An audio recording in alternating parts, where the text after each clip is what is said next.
Iran દ્વારા Israel પર ફરી એકવાર મિસાઇલોથી હુમલો કરવામાં આવ્યો છે અને આ વખતે ઈરાન દ્વારા ક્લસ્ટર વોરહેડનો ફરીવાર તેણે ઉપયોગ કર્યો છે. તો બીજી તરફ યુએઈના દુબઈ ઇન્ટરનેશનલ એરપોર્ટ પર ઈરાને ડ્રોનથી હુમલો કર્યો છે. તો તેના પરિણામે એમિરેટ્સ એરલાઇન્સ દ્વારા જાહેરાત કરવામાં આવી છે કે દુબઈ આવવા જવાવાળી તમામ ફ્લાઇટો રોકી દીધી છે. તો આજે ફરી એકવાર ઈરાન દ્વારા સાઉદી અરેબિયા પર પણ ખૂબ મોટા પાયે ડ્રોન છોડવામાં આવ્યા છે. તો બીજી તરફ ઇઝરાયલ દ્વારા દક્ષિણ લેબનોનમાં હુમલાઓ તેજ કરી દેવામાં આવ્યા છે. તો આવો જાણીએ સમાચાર વિસ્તારથી. નમસ્કાર, જમાવટ સાથે હું છું પાર્થ.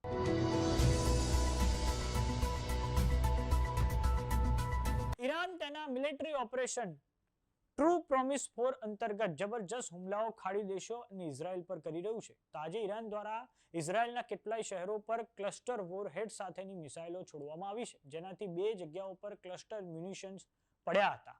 વાત કરીએ ઇઝરાયલની, તો ઇઝરાયલ દ્વારા તેના પડોશી દેશ લેબનોનમાં ગ્રાઉન્ડ ઓપરેશન્સ આજે શરૂ કરી દેવામાં આવ્યા છે, જેનાથી તે પોતાનો જે ફોરવર્ડ ડિફેન્સ ઝોન છે તેનો ફેલાવો કરી શકે. ઇઝરાયલની સેના દ્વારા કહેવામાં આવ્યું છે કે સેનાના આ ગ્રાઉન્ડ ઓપરેશન્સથી હેઝબોલ્લાના આંતરમાળખાને નાબૂદ કરવાનો હેતુ છે. આપને જણાવી દઈએ કે ઉત્તર ઇઝરાયલ થોડાક સમયથી ટુ ફ્રન્ટ વારનો સામનો કરી રહ્યું છે. એક તરફ ઈરાનની બેલિસ્ટિક મિસાઇલો તો આવી જ રહી છે, પરંતુ લેબનોનમાં જે હેઝબોલ્લા નામનું સંગઠન છે તે સતત ઉત્તરી ઇઝરાયલમાં રોકેટ અને મિસાઇલો વડે હુમલો કરી રહ્યું છે, જેના કારણે હવે આજે ઇઝરાયલની સેના દ્વારા લેબનોનમાં ગ્રાઉન્ડ ઓપરેશન્સ શરૂ કરી દેવામાં આવ્યા છે. બીજી તરફ ઇઝરાયલ અને અમેરિકાનું ઈરાનમાં મોટા પાયે એર સ્ટ્રાઇક ચાલુ જ છે. અમેરિકાએ ચાબહાર ફ્રી ટ્રેડ ઝોન પર પહાડોમાં જ્યાં ઈરાનની મિસાઇલ ફેસિલિટી આવેલી છે ત્યાં ખૂબ મોટા પાયે આજે હુમલો કર્યો છે.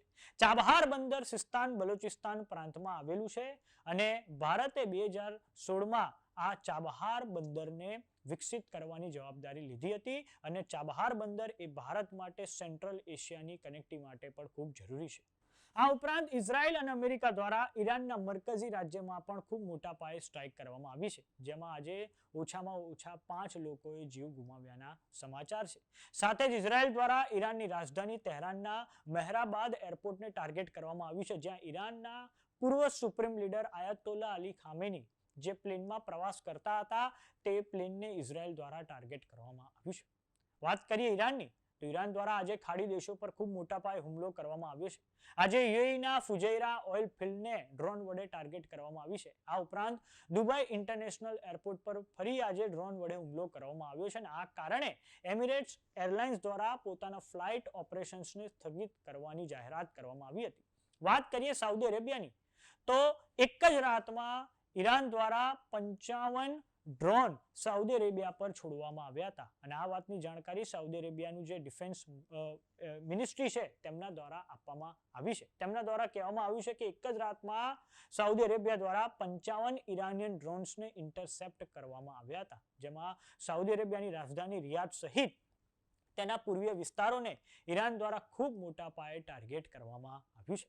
આપને એ પણ જણાવી દઈએ કે ઈરાન અને સાઉદી અરેબિયા સમગ્ર પશ્ચિમ એશિયામાં બે હરીફ દેશો છે અને આંતરરાષ્ટ્રીય અખબાર ન્યુયોર્ક ટાઈમ્સ અનુસાર ફેબ્રુઆરી મહિનામાં સાઉદી અરેબિયાના જે ક્રાઉન પ્રિન્સ છે મોહમ્મદ બિન સલમાન, તેમણે ઘણી બધી વખત અમેરિકાના પ્રમુખ ડોનાલ્ડ ટ્રમ્પ સાથે ટેલિફોનિક વાતચીત કરી હતી, જેમાં તેમણે એવું કહ્યું હતું કે ઈરાન પર ખૂબ મોટા પાયે અમેરિકાની લશ્કરી કાર્યવાહીની જરૂર છે, જેના કારણે હાલમાં ઈરાન સાઉદી અરેબિયા પર પણ સતત હુમલાઓ કરી રહ્યું છે.